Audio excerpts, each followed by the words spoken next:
नमस्ते। सोचिए एक ऐसा दौर 19वीं सदी का भारत जहां किसी इंसान की सिर्फ परछाई भी उसे मौत के घाट उतरवा सकती थी। इसी माहौल में एक आंदोलन ने जन्म लिया, सत्य के खोजियों का समाज।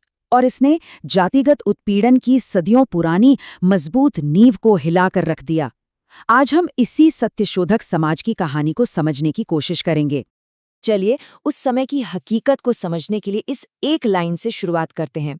ये सिर्फ कोई लिखा हुआ नियम नहीं था। नहीं, ये उस समय की जाति व्यवस्था की वो कठोर अमानवीय सच्चाई थी जहां एक इंसान की परछाई तक को अपवित्र माना जाता था। तो आखिर समस्या थी क्या? कितनी गहरी थी? ये कहानी है एक ऐसे सामाजिक ढांचे की जिसने लाखों लोगों को इंसान होने के साधारण सम्मान और अधिकारों से भी दूर रखा था, और जिसमें बदलाव की बहुत बहुत सख्त जरूरत थी। जरा सोचकर देखिए, ये नियम सिर्फ कागजों पर नहीं थे, ये लोगों की रोजमर्रा की जिंदगी का हिस्सा थे। मतलब हर दिन, हर कदम पर इन तरीकों से निचली जातियों को ये याद दिलाया जाता था कि समाज में उनकी कोई जगह नहीं है। ये सिर्फ शारीरिक नहीं, बल्कि एक बहुत ही गहरा मानसिक दमन था।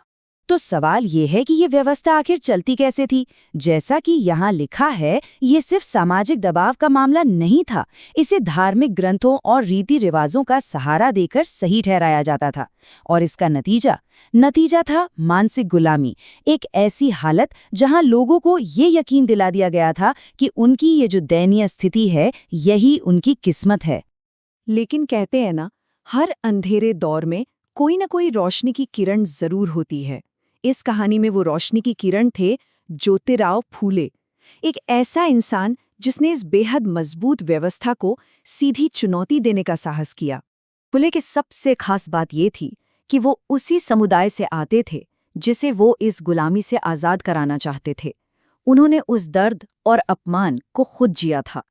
माली समुदाय से होने की वजह से वो जमीनी हकीकत को बहुत अच्छी तरह जानते थे। तो फूले का समाधान क्या था? उन्होंने ये पहचान लिया था कि इस पूरे उत्पीड़न की जड़ है ज्ञान पर कुछ लोगों का कब्जा। और उस कब्जे को तोड़ने का सबसे बड़ा हथियार क्या हो सकता है? शिक्षा। और उन्होंने सिर्फ बातें नहीं की, उन्होंने अपनी पत्नी सावित्रीबाई के साथ मिलकर एक ऐसा क्रांतिकारी कदम उठाया जिसके बारे में उस वक्त कोई सोच भी नहीं सकता था। 1848 में लड़कियों के लिए स्कूल खोलना, ये एक ऐसा काम था जिसके लिए उन्हें जबरदस्त सामाजिक विरोध झेलना पड़ा। फूले ने जल्द ही ये महसूस किया कि ये लड़ाई बहुत बड़ी है और इसके लिए एक संगठित कोशिश की जरूरत होगी। और यहीं से उनके सबसे बड़े योगदान सत्यशोधक समाज की नींव पड़ी। तो 24 सितंबर 1873 को सत्यशोधक समाज की स्थापना हुई। देखे, इसका नाम ही इसके मिशन को साफ साफ बताता है, सत्य की खोज करना। और वो सत्य क्या था? कि सभी इंसान बराबर हैं। इसका मुख्य मकसद था शूद्रों, अतिशूद्रों, यानी वो समुदाय जिन्हें वर्ण व्यवस्था में सबसे नीचे धकेल दिया गया था, और महिलाओं को हर तरह के शोषण से मुक्त कराना। इस समाज के सिद्धांत बहुत ही सरल थे, लेकिन अपने समय के हिसाब से बेहद क्रांतिकारी। पहला, ईश्वर एक है और हम सब उसी के संतान हैं। दूसरा, और ये उस समय की व्यवस्था पर सीधा हमला था, कि भगवान और इंसान के बीच किसी पुजारी या गुरु जैसे बिचौलिए की कोई जरूरत नहीं। तीसरा, सभी इंसान बराबर हैं। और चौथा, शिक्षा हर किसी के लिए, हर बच्चे के लिए जरूरी है। इन सीधे साधे सिद्धांतों ने उस पूरी व्यवस्था की नींव पर चोट की जो ऊंच नीच पर ही टिकी हुई थी। अच्छा, सिद्धांत तो बन गए, पर सवाल ये है कि समाज ने इन सिद्धांतों को जमीन पर कैसे उतारा। चलिए देखते हैं कि उन्होंने पुरानी परंपराओं को चुनौती देने के लिए क्या-क्या तरीके अपनाए। ये स्लाइड हमें दिखाती है कि उन्होंने ये बदलाव कैसे किया। एक तरफ थे वो जटिल और महंगे पूजा पाठ जिसमें पुजारी की जरूरत पड़ती थी, और दूसरी तरफ सत्यशोधक समाज ने सरल, सीधी और किफायती पूजा को बढ़ावा दिया जिसमें कोई भी सीधे अपने निर्माता से जुड़ सकता था। ऐसा करके उन्होंने न सिर्फ धर्म को सबके लिए सुलभ बनाया, बल्कि पुजारी वर्ग के आर्थिक और सामाजिक कंट्रोल को सीधी चुनौती भी दी। फूले और उनके समाज ने बदलाव लाने के लिए हर संभव माध्यम का इस्तेमाल किया। उन्होंने दीनबंधु नाम का अखबार शुरू किया, तमाशा जैसे लोक नाटकों का इस्तेमाल करके गांव-गांव तक अपना जाति विरोधी संदेश पहुंचाया, और आधुनिक शिक्षा को ही मुक्ति का सबसे बड़ा रास्ता बताया। इतना ही नहीं, उन्होंने अनाथालय और विधवाओं के लिए आश्रय गृह खोलकर सीधी सामाजिक कार्रवाई करने से भी परहेज नहीं किया। तो अब सवाल ये उठता है कि फूले और सत्यशोधक समाज का आखिर में असर क्या रहा?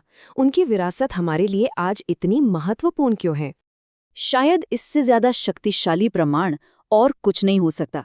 भारतीय संविधान के निर्माता डॉक्टर B.R. अम्बेडकर खुद ज्योतिराव फूले को अपना गुरु मानते थे। ये शब्द अपने आप में फूले के विचारों के गहरे और दूर तक जाने वाले असर को बयां कर देते हैं। ये टाइमलाइन हमें दिखाती है कि कैसे फूले के काम ने एक पूरी वैचारिक लहर को जन्म दिया। उनके आंदोलन को शाहू महाराज ने आगे बढ़ाया, फिर डॉक्टर अंबेडकर ने इसे एक राष्ट्रीय स्तर पर नई दिशा दी, और आज भी भारत में सामाजिक न्याय के लिए लड़ने वाले आंदोलन फूले के दर्शन से ही प्रेरणा लेते हैं। ये एक अटूट कड़ी है। तो यहाँ सबसे जरूरी बात यह है कि सत्यशोधक समाज सिर्फ इतिहास का एक चैप्टर नहीं है, ये भारत में समानता के लिए चल रहे संघर्ष का एक फाउंडेशनल पिलर, एक मजबूत आधार स्तंभ था।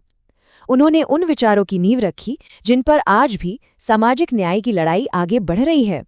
और आखिर में ये सवाल हम सबके लिए है। आज जब हम अपने चारों ओर कई तरह की असमानताएं देखते हैं, तो क्या सत्यशोधक समाज के वो सरल सिद्धांत, समानता, शिक्षा और बिना किसी बिचौलिए के मानवता हमें कोई नया रास्ता दिखा सकते हैं? यकीनन सोचने वाली बात है।